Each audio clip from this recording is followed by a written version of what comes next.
शासकों ने 12वीं से लेकर 19वीं सदी तक शासन किया। दक्षिण छोटा नागपुर में महाराजा मंदरा मुंडा ने उत्तराधिकारी के रूप में शासन की बागडोर नागवंशी शासकों को सौंप दी। इसी तरह उत्तरी छोटा नागपुर में संताल और खेरवार शासन व्यवस्था और मानपुर जंगल महाल में भूमि समाज शासन के रूप में थे। मेरी गोद में अंकुरित आदिवासी समाज मुझसे आस्था और स्नेह की डोर बांधे अपनी बनाई व्यवस्था में चल रहा था। यहाँ जीवन था, आस्था थी, उत्सव थे, आनंद था, सब कुछ अपने और प्रकृति के अनुरूप।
की किताब में एक नए पन्ने की रचना शुरू हुई और हमारे आंगन में अंग्रेज ग्रहण बन गए थे। सन 17वीं सदी की शुरुआत के दौरान ईस्ट इंडिया कंपनी की शक्ल में व्यापार के लिए आए अंग्रेजों ने अपनी सेना और सरकार बनाकर बंगाल पर कब्जा किया। फिर उनकी नजर प्राकृतिक संपदाओं से भरे छोटा नागपुर पर पड़ी। इन संपदाओं से जुड़ा था यहाँ का आदिवासी समाज। और फिर उन्होंने सरकारी नीतियों की आड़ में अपना खेल शुरू किया। 1793 में governor general Lord Cornwallis permanent settlement act लेकर आया, जिसके तहत जमींदारों को जमीन का मालिक बनाकर आदिवासी समाज के मालिकाना हक पर प्रश्न उठा दिए।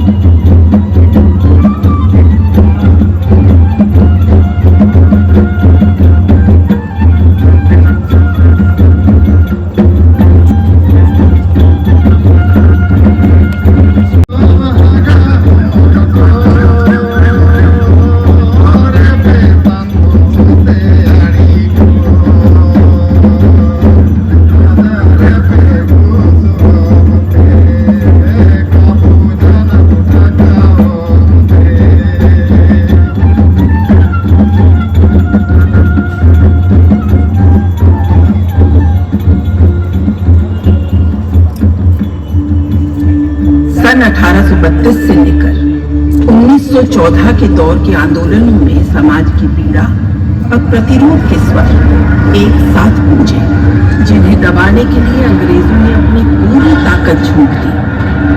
लोगों को यातनाएं देने के लिए पुलिस चौकियां बनवा दी। लेकिन धरती के साहसी वीरों ने अंग्रेजों को बता दिया कि वो उनके गलत इरादे को यहाँ कभी कामयाब नहीं होने देंगे। उन्हीं वीरों में से एक थे वीर बुद्धू भगत। रांची जिले के गांव सिलगाई के निवासी वीर बुद्धू भगत ने गोमुंडा उरांव विद्रोह, जिसे कोल विद्रोह कहा गया, उसमें बड़ी भूमिका निभाई। उन्होंने अपने समर्थक क्रांतिकारियों को पारंपरिक शस्त्रों से लड़ने की नई शैली सिखाकर उन्हें अंग्रेजों के सामने मजबूती से खड़ा किया।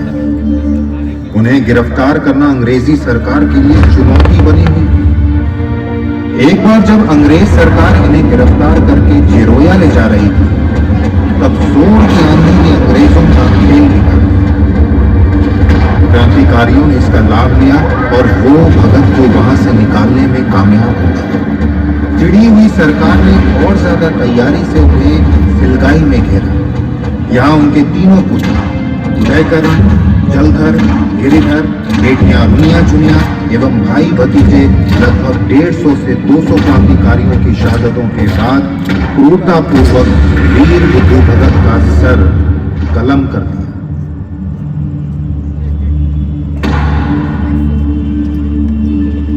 अंग्रेजों के अत्याचार के खिलाफ आदिवासी समाज का उबाल बढ़ रहा था। इन्हीं दिनों क्रांति की धारा में एक नाम और जुड़ा, गंगा नारायण सिंह।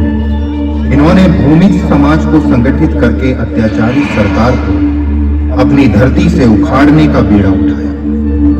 गहरी समझ, साहस और कुशल रणनीति के बल पर गंगा नारायण सिंह ने सरकार को यह एहसास दिला दिया कि समाज अपनी धरती, अपने स्वाभिमान की लड़ाई में मर भी सकता है और मार भी सकता है। गंगा नारायण का प्रभाव बढ़ रहा था और दूसरे समाज के लोग भी इस धारा से जुड़ने लगे थे। बस अंग्रेजों ने इस नाम को पूरी तरह से मिटाने की ठान ली। देश का दुर्भाग्य कि उस समय कुछ सरकारी नुमाइंदों के अलावा हमारे शासक जमींदार भी अपने सुख और लालच के लिए अंग्रेजों के घुटनों पर बैठकर उनका साथ दे रहे थे। ठाकुर चेतन सिंह ने अंग्रेजों के इशारे पर षड्यंत्र रच के गंगा नारायण की हत्या कर दी और शहीद गंगा नारायण का सर काटकर कप्तान विल्किंसन के पास भेजा। इस प्रकार अपनी धरती की लड़ाई लड़ते हुए एक और योद्धा गंगा नारायण सिंह शहीद हो गए। 1831-32 के क्रांति के इस दौर में हो मुंडा समाज का बड़ा योगदान रहा। इस समाज के हो मुंडा उराव उलगुलान की कमाल संभाली सिंहभूम जिले के एक गांव राजबासा के पोटोह में। पोटोह ने अपने साथ देवी हो, गोरा हो, नारा हो, बड़ाई हो और भुगनी हो जैसे योद्धाओं को जोड़कर अंग्रेजों के खिलाफ आंदोलनकारियों की एक फौज बनाई। ये फौज अंग्रेजों को बड़ा नुकसान पहुंचा रही है। 18 नवंबर 1837 को सिरिंसिया घाटी में अंग्रेजी सरकार और फौज के बीच एक बड़ी लड़ाई हुई। इस लड़ाई में कुछ आंदोलनकारी तो शहीद हुए, लेकिन कई सिपाही भी मारे गए। आंदोलनकारियों की इस तरह से उग्र होकर बर्ताव करने की ये पहली घटना थी। शिकस्त से मार खाई सरकार तिलमिला उठी। उस सरकार ने समाज पर अपने अत्याचार बढ़ा दिए, लोगों को यातनाएं दी गई, गांव को आग लगा दी गई। आखिरकार सरकार भय का माहौल बना के षड्यंत्र रच के इस आंदोलन पर अंकुश लगाकर अपने मंसूबे में कामयाब हुई। यहाँ उसने वो समाज के लड़ाकू योद्धाओं को गिरफ्तार कर लिया और उन्हें फांसी पे चढ़ा दिया।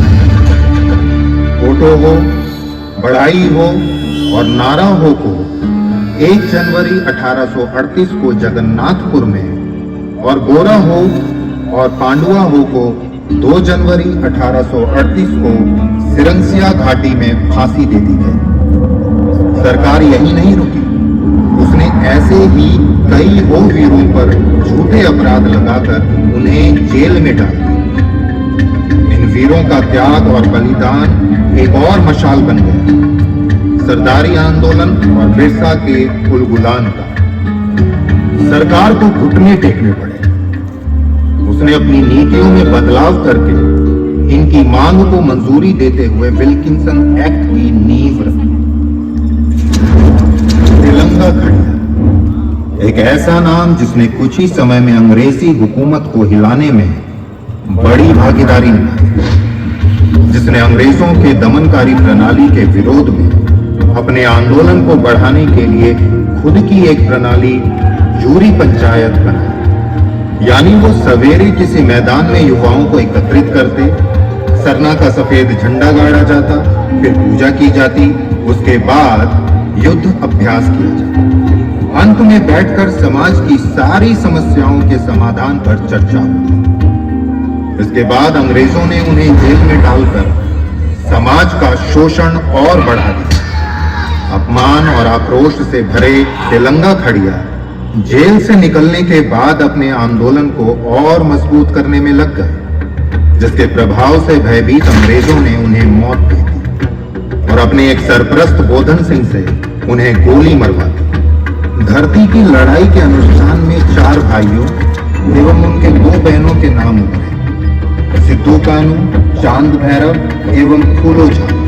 अपने संथाली समाज को संगठित करने के लिए इन्होंने साल के पेड़ की टहनियों को अपने समाज में बांटकर लड़ाई से जुड़ने का निमंत्रण देकर 10,000 संथालियों को संगठित किया। मन में आक्रोश लिए अपने शस्त्रों और साहस के साथ इस समाज ने अंग्रेजों को मजबूत टक्कर दी।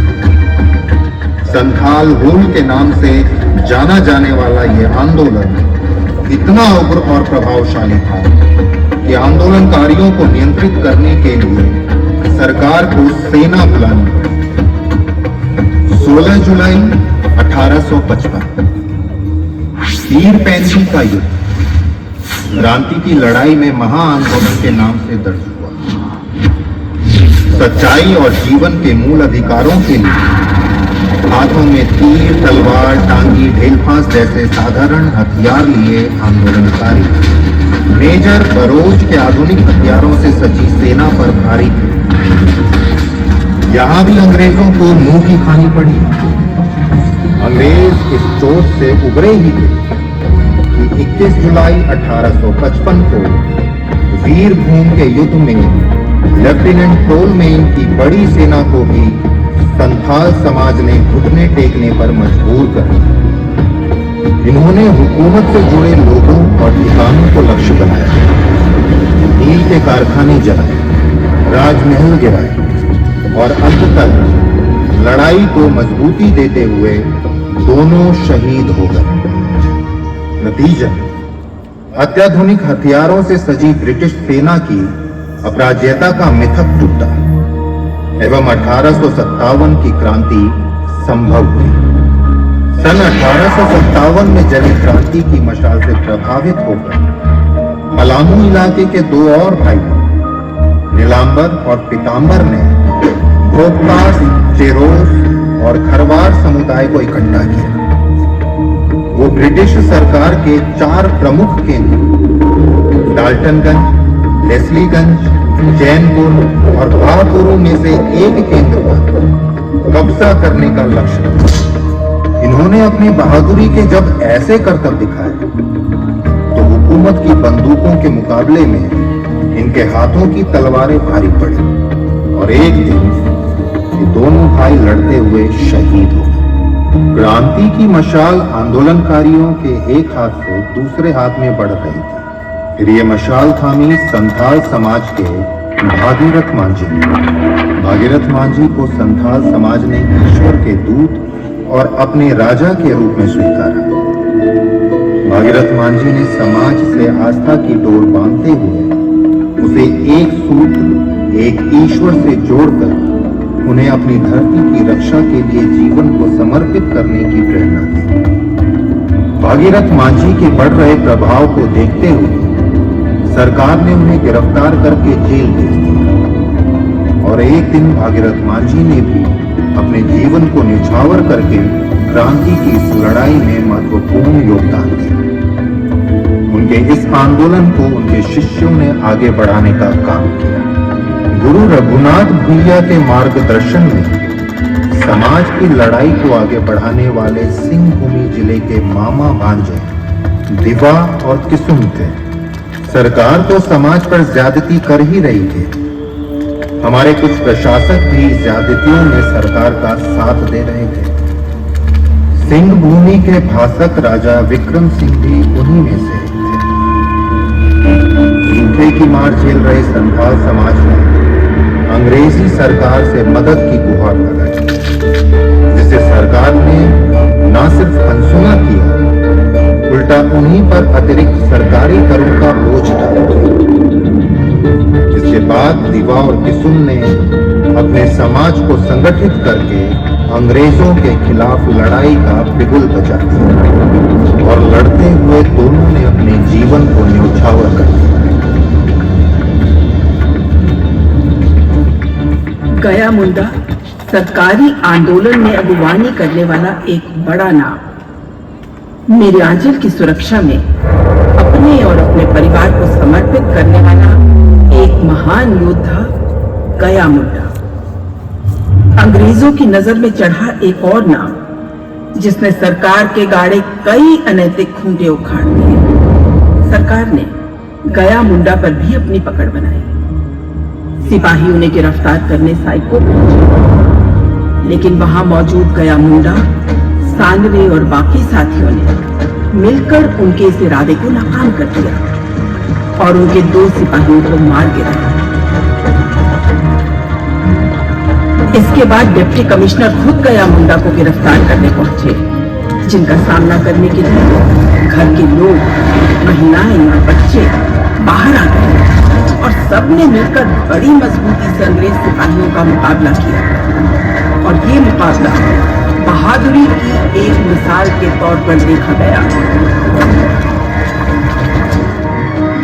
अपने समाज को अंग्रेजों के दिए हुए दुख और पीड़ा से मुक्ति दिलाने के लिए बिरसा नामक सूरज का उदय हुआ। शिक्षित बिरसा अपने समाज के मूल्यों के साथ साथ सरकार की नीतियों, युक्तियों और चालों की भी समझ रखते थे। उनको समझ आ गया था कि पीड़ा का हल अंग्रेजों और बाहरी लोगों को पूरी तरह से बाहर निकालकर और मुंडा राज स्थापित करके ही होगा।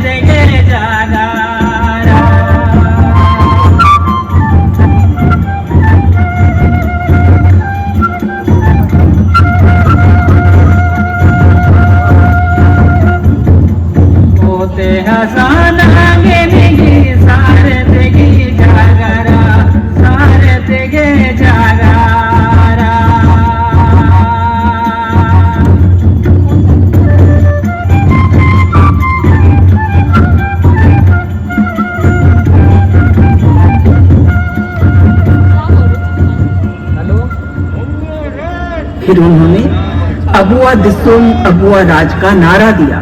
सरकार ने बिरसा की गिरफ्तारी के लिए कमर कस रखी थी। जब उन्हें डोंबारी गुरु पर बिरसा के होने का पता चला तो पुलिस और सेना उनकी गिरफ्तारी के लिए वहां पहुंचे। यहाँ बिरसा के अनुयायियों ने अपने साहस और पराक्रम के बल पर अंग्रेजों को शिकस्त दी। यहाँ तिलमिलाए सिपाहियों ने लाशें बिछा दी, फिर भी वो बिरसा को पाने में नाकाम रहे। फिर उन्होंने बीट और सर्च ऑपरेशन शुरू किया और बिरसा की गिरफ्तारी पर इनाम रखा। सरकार समाज को भय और यातनाएं देकर बिरसा तक पहुंचना चाहती थी और एक दिन वो अपने इस मंसूबे में कामयाब हो गई। एक भगवान, एक योद्धा के नाम के साथ अपराधी जोड़कर उन्हें जेल में डाल दिया। अंग्रेजों की इस हिमाकत से वो टूटे नहीं, बल्कि उनके अंदर से एक मजबूत बिरसा बाहर आए। अपने भगवान को अपराधी के रूप में जेल में पड़ा देखकर समाज का आंदोलन और उग्र हो गया।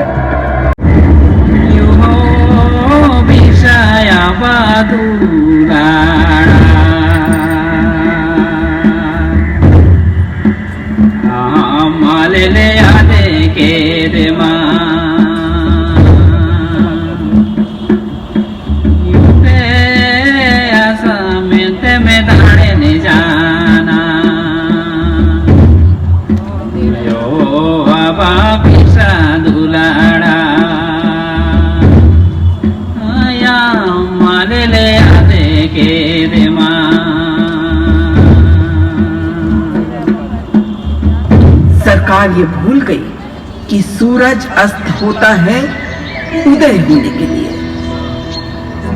बिरसा के विद्रोह का प्रभाव बहुत से बदलाव लाया। भगवान बिरसा के हाथों जली मशाल अब बड़ा रूप ले रही थी।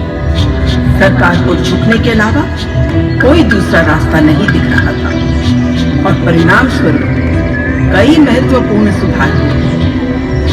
समाज की मूल व्यवस्था प्रणालियों को फिर से बहाल किया गया। सरकार ने समाज की समस्याओं के निवारण के लिए गुमला और खूंटी को सब डिवीजन बनाया। सरकार CNT एक्ट 1908 लेकर आई। जंगलों में बाहरी लोगों के बसने पर प्रतिबंध लगा। नीतियों में सुधार करके समाज को उनकी भूमि के अधिकार वापस दिए गए। इसके बाद गुमला विष्णुपुर के जतरा टाना भगत की अगुवाई में एक और आंदोलन का जन्म हुआ। इस आंदोलन के विचार का आधार पूरी तरह से धार्मिक, आध्यात्मिक, सांस्कृतिक और अहिंसा की नींव पर टिका था। मदिरा और मांसाहार का त्याग करके ईश्वर की आस्था का हाथ थामे आंदोलन ने जमींदारों के साथ विद्रोह और सरकार के साथ असहयोग की नीति अपनाई। सन 1914 में इस आंदोलन का आधार रखने वाले जतरा टाना भगत, जो जीव हत्या के विरोध और अहिंसा के प्रचारक बने, एक बार पेड़ से अंडे उतारते हुए उनके हाथ से अंडे छूटे और उन्होंने अंडों में भ्रूण देखा। तभी से उन्होंने स्वयं जीव हत्या का त्याग किया और इसके प्रचार में लग गए। फिर उन्होंने अपने इसी विचार को आंदोलन में अपनाया। भगत के इस अनोखे तरीके ने लोगों को बहुत प्रभावित किया और देखते ही देखते हजारों लाखों लोग उनसे जुड़ गए। आंदोलनकारियों ने सरकार को भूमि कर देने का विरोध किया। परिणाम स्वरूप अंग्रेजी सरकार ने जतरा टाना भगत को जेल में डाल दिया। सन 1916 में जतरा टाना भगत के मृत्यु के पश्चात भी यह आंदोलन उनके शिष्यों के नेतृत्व में न केवल जारी रहा, बल्कि जिसका प्रसार भी बहुत तेजी से हुआ। सन 1930 में टाना भगत आंदोलन का महात्मा गांधी और भारतीय राष्ट्रीय कांग्रेस के आंदोलन के साथ जुड़ाव हो गया। राष्ट्रीय धारा में शामिल होकर भारतीय स्वतंत्रता की लड़ाई में टाना भक्तों ने बड़ी भागीदारी निभाई और आखिरकार आंदोलन अपने तय किए परिणाम तक पहुंचा। अंग्रेजों को मुंह की खानी और सन 1947 में उन्हें भारत छोड़कर जाना पड़ा।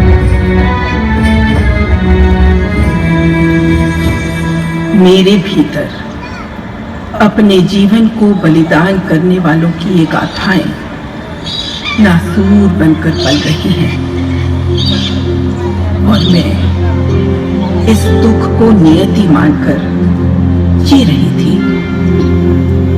आज आपसे ये दुख बांटकर मन हल्का हो गया।